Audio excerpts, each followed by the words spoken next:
Chicken curry ఇలా చేస్తే taste super అండి. దాని గురించి ముందుగా ఉల్లిపాయలు తీసుకునేసి ఆ ఉల్లిగడ్డల్ని ఈ టైప్లో మనం చిన్న చిన్నగా కట్ చేసుకోవాలి. ఇలా కట్ చేసి ఇలా విడదీసి ఒక ప్లేట్లో వేసేసుకొని పక్కన పెట్టి స్టవ్ మీద ఒక ప్యాన్ పెట్టుకొని దాంట్లో కాస్త ధనియాలు వేసుకొని ఆ తర్వాత జీలకర్ర, మిరియాలు, ఎండుమిరపకాయలు, చెక్క, లవంగ, యాలకులు, జాపత్రి, స్టార్ పువ్వు వేసి ఇలా వేగనిచ్చి స్టవ్ ఆఫ్ చేసి పక్కన పెట్టి మరొక ప్యాన్ పెట్టి నూనె వేసి ఉల్లిపాయలు కూడా వేసుకోవాలి కట్ చేసి.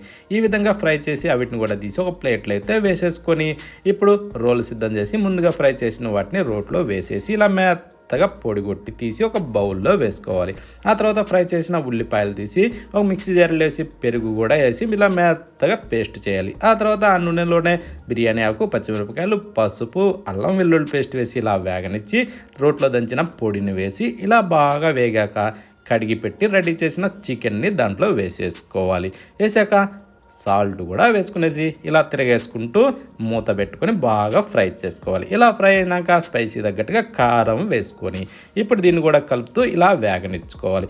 ఇలా వేగిన తర్వాత ఇప్పుడు దీంట్లో తగినన్ని నీళ్లు పోసుకొని రుచికి సరిపడా సాల్ట్ వేసి ఇలా బాగా కలపాలి. కలిపిన తర్వాత మూత పెట్టేసి ఇలా బాగా ఉడికించుకోవాలి. ఉడికాక కాస్త అలా తిప్పుకొని గ్రైండ్ చేసిన పేస్ట్ దాంట్లో వేసి ఇలా బాగా మిక్స్ చేసుకునేసి మళ్ళీ మూత పెట్టి ఈ టైప్లో బాగా ఉడికించుకోవాలి. ఇలా చిక్కబడ్డ తర్వాత ఇప్పుడు దీన్ని కాస్త అలా తిప్పుకొని కొత్తిమీర చల్లుకొని ఇప్పుడు వేడివేడిగా సర్వ్ చేసుకుని తింటే సూపర్.